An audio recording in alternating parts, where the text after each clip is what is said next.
Hello दोस्तों, आज की इस वीडियो में आप लोगों को चक्रवृद्धि ब्याज निकालने के लिए सिखाने वाला हूं। तो दोस्तों यहाँ पर आपका क्वेश्चन दिया हुआ है, देख सकते हैं 4,000 रुपये का 10% वार्षिक ब्याज की दर से 3 वर्ष का चक्रवृद्धि ब्याज निकालें।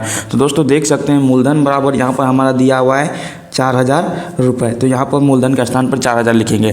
दर बराबर आप देख सकते हैं कितना दिया हुआ है 10%। तो दर बराबर 10% लिख लेंगे। उसके बाद यहाँ पर समय आपका कितना दिया हुआ है 3 वर्ष। तो समय बराबर आपको लिखना है 3 वर्ष। उसके बाद सबसे पहले चक्रवृद्धि ब्याज ज्ञात करने के लिए सबसे पहले आपको इसका मिश्रधन ज्ञात करना पड़ेगा। उसके बाद आपका चक्रवृद्धि ब्याज निकलेगा। तो दोस्तों यहाँ पर मिश्रधन का फॉर्मूला लगाएंगे। तो मिश्रधन बराबर हमारा होता है मिश्रधन बराबर मूलधन गुना 1 प्लस दर बटा 100। उसके बाद पावर में यहाँ पर इस प्रकार से समय रहता है दोस्तों मिश्रधन का फॉर्मूला में। तो यहाँ पर मूलधन के स्थान पर यहाँ पर हमको लिखना पड़ेगा 4,000 रुपये।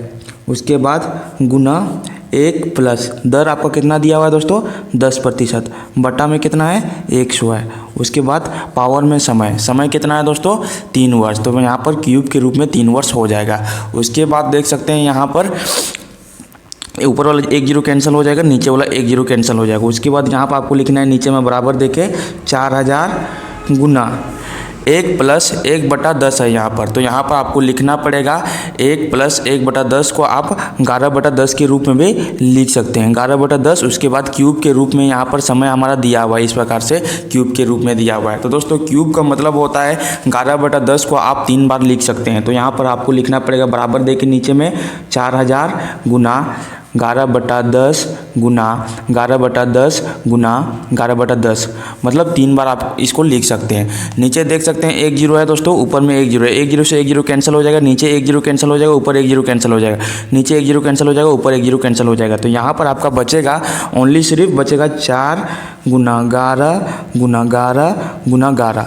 इन सभी को जब आप गुना करोगे दोस्तों तो यहाँ पर आपका निकल कर आएगा 5,324। 5,324 आपका मिश्रधन निकल कर आ जाएगा। यहाँ पर हम मिश्रधन ज्ञात किए हैं 5,324। उसके बाद देख सकते हैं क्वेश्चन में आपको बोला गया है चक्रवृद्धि ब्याज निकालें। तो दोस्तों चक्रवृद्धि ब्याज का फॉर्मूला लगाएंगे।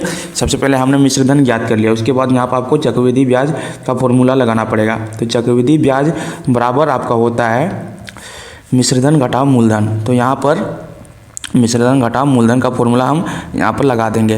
तो मिश्रधन हमने कितना निकाल लिया दोस्तों, मिश्रधन हमने निकाला यहाँ पर 5,324। तो यहाँ पर आपको लिखना है 5,324। उसके बाद मूलधन आपका कितना दिया हुआ था, तो देख सकते हैं मूलधन आपका क्वेश्चन में दिया हुआ था 4,000 रुपये। तो यहाँ पर 5,324 में हम 4,000 को घटा देंगे। तो यहाँ पर कितना निकल कर आएगा 1,324। यहाँ पर आपका चक्रवृद्धि ब्याज इस क्वेश्चन का निकल कर आ जाएगा। तो दोस्तों उम्मीद करता हूँ आप लोगों को भली भांति समझ में आ गया होगा कि चक्रवृद्धि ब्याज को किस प्रकार से ज्ञात किया जाता है।